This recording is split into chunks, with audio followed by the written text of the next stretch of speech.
The train station was crowded.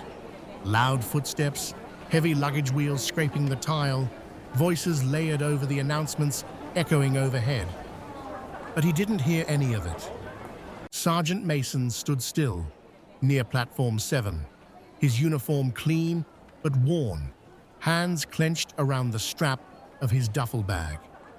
He had 5 hours left before returning to base, 5 hours of pretending he wasn't tired, of trying not to think about his daughter's 9th birthday he'd just missed.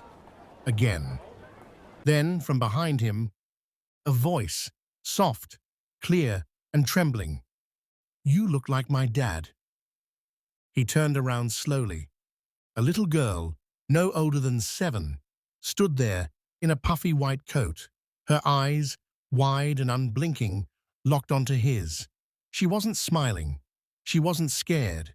Just certain. Mason blinked. "Sorry?" he asked, trying to soften his voice. She pointed at his face, then his uniform. You look like my daddy. He used to stand just like that, right here, on this floor." Her mother came rushing forward a second later, apologizing, pulling the girl back gently. "I'm so sorry. She doesn't usually talk to strangers, especially not like this." But the girl didn't move. She didn't even glance at her mom. She took a step forward, then whispered, "You even smell like him, like the rain and the wind and old paper." Mason froze. He hadn't heard anyone describe that smell since. The mother looked like she hadn't slept in days. She crouched next to her daughter. "Sweetheart, remember?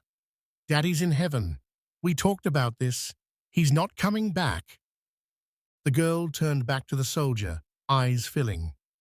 But what if God changed his mind? Mason felt something heavy break inside his chest. He didn't know her. He shouldn't know her. But why did her voice sound like something he had dreamed before? And why did his hands start shaking? Mason knelt slowly, eyes locked with the little girl's. He didn't speak. He couldn't. His throat tightened the moment she looked at him the way his daughter used to. No fear, just pure trust. "What's your name?" he finally managed, voice low. She whispered, "Emily." The name hit him like a punch to the gut. That was his daughter's name. Same age, same soft voice, same dark curls falling over her eyes. He blinked quickly, clearing his vision. This couldn't be real. His daughter was gone. Or at least, that's what he was told.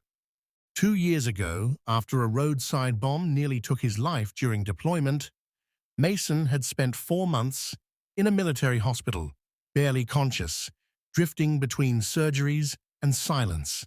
When he finally woke up, they said there'd been an accident, a fire. His wife and daughter were unreachable. That's all they told him. They showed him a report. No bodies, just ashes and assumptions. He was too broken to fight back, too broken to search. And part of him didn't want to know. Because what if it was true? Now, this child stood in front of him, with his daughter's name, his daughter's eyes. He swallowed hard.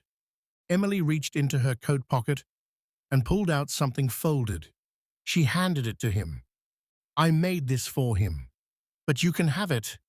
He unfolded the crayon drawing slowly. It was a picture of 3 stick figures, Mom, Dad, and a little girl, with a son in the corner. Beneath it, in shaky handwriting, it said, "Please come home. I still wait every day. Love, M." His hand began to shake. The handwriting, he recognized it. It wasn't just similar.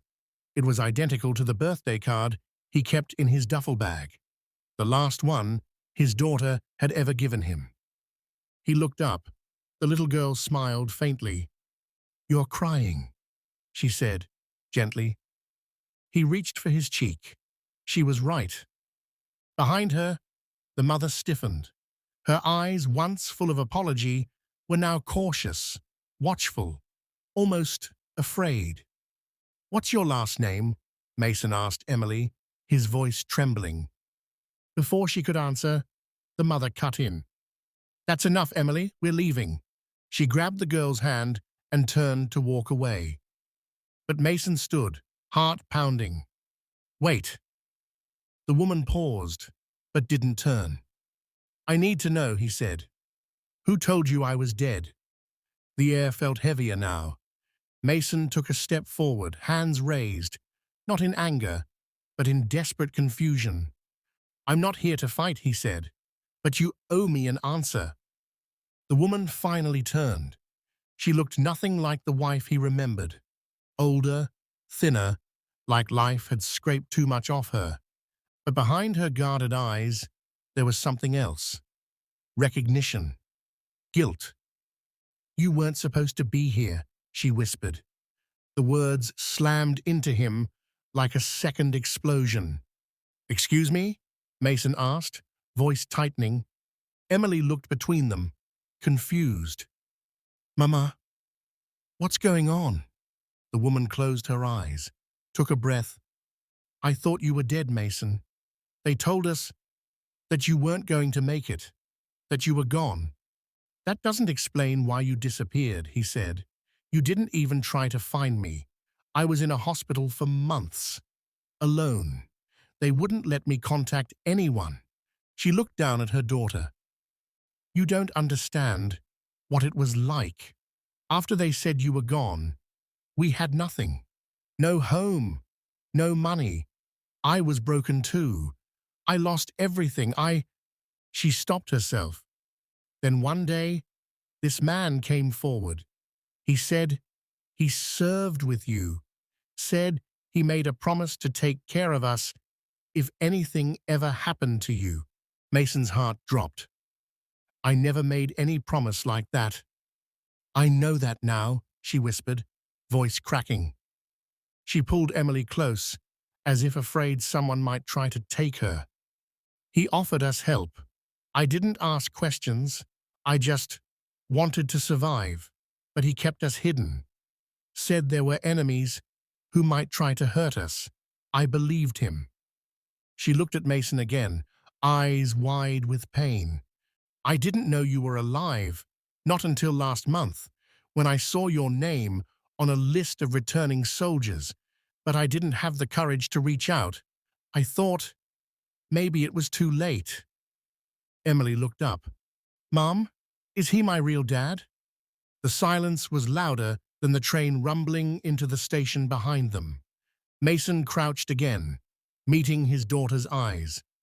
"I used to tuck you in every night when you were a baby," he said softly. "You'd grab my thumb and never let go." Emily stared at him. "That's what I do with my teddy bear now." He smiled through tears. But the mother's voice cut in, sharp and desperate. "She's safe now. Please, don't confuse her.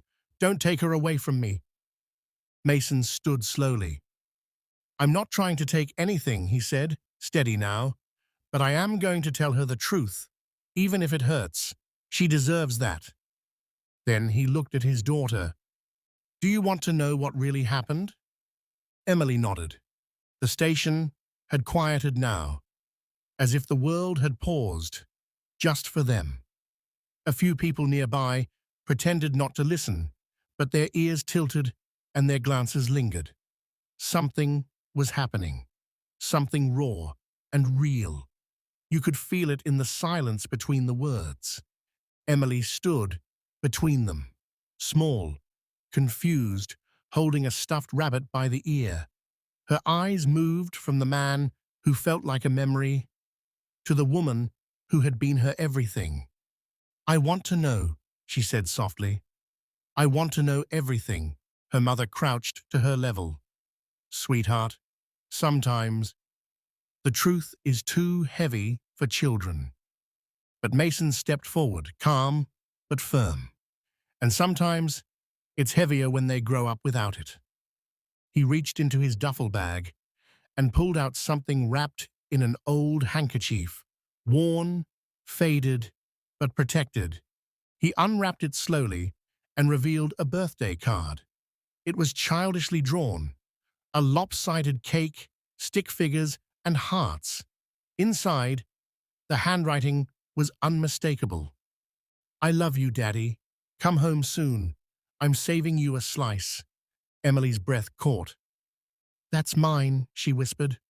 "I made that." He nodded.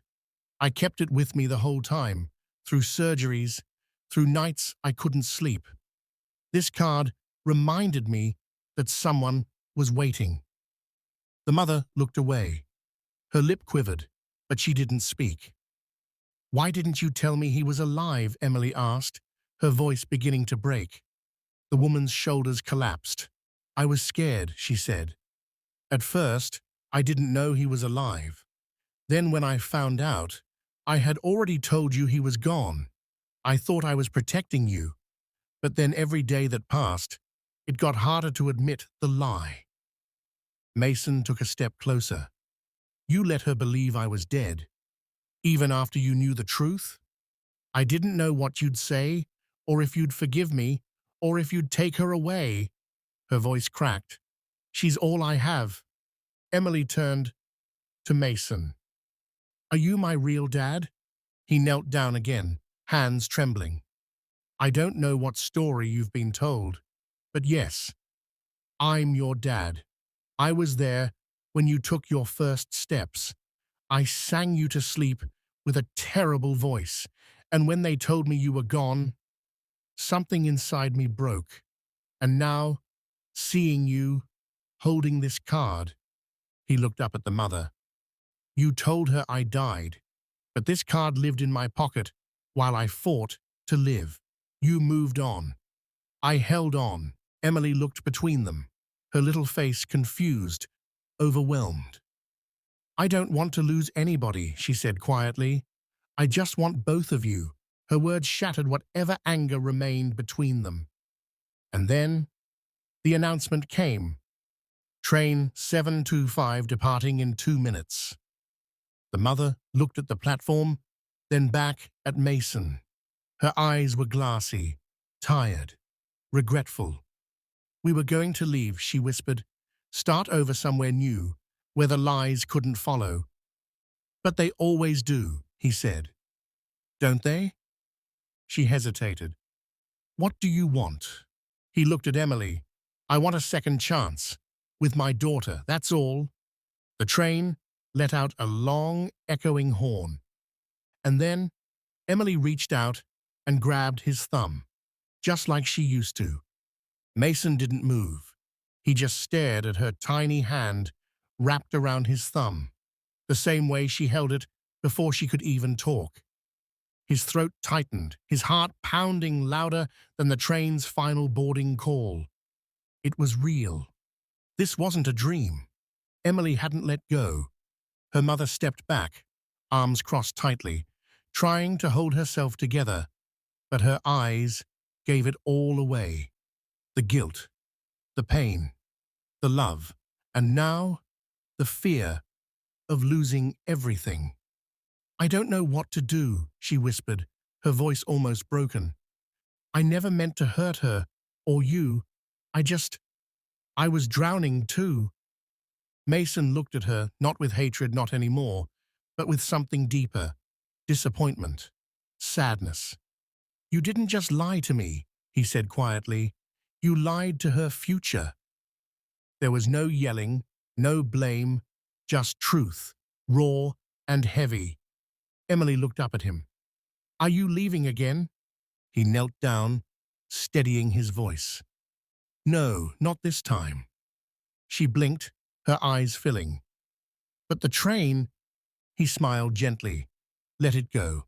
I've been chasing the wrong kind of home for too long. I think I just found the right one." Behind them, the train's doors began to close. The mother hesitated, one foot on the platform, torn between escape and redemption. She turned slowly, looked at Mason, and then down at Emily.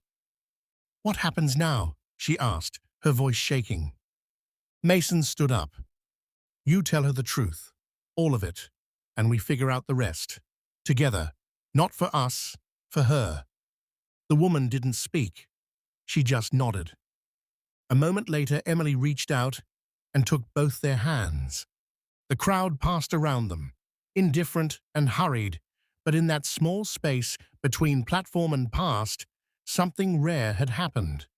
A war veteran returned from the dead, a mother unburied a lie, and a daughter who never stopped believing brought a broken family back to life. As they walked out of the station, hand in hand, Emily whispered, "Does this mean I get 2 birthdays now?" Mason laughed softly, wiping away a tear. "You can have as many as you want, kiddo." And for the first time in years, he didn't feel lost. He felt home.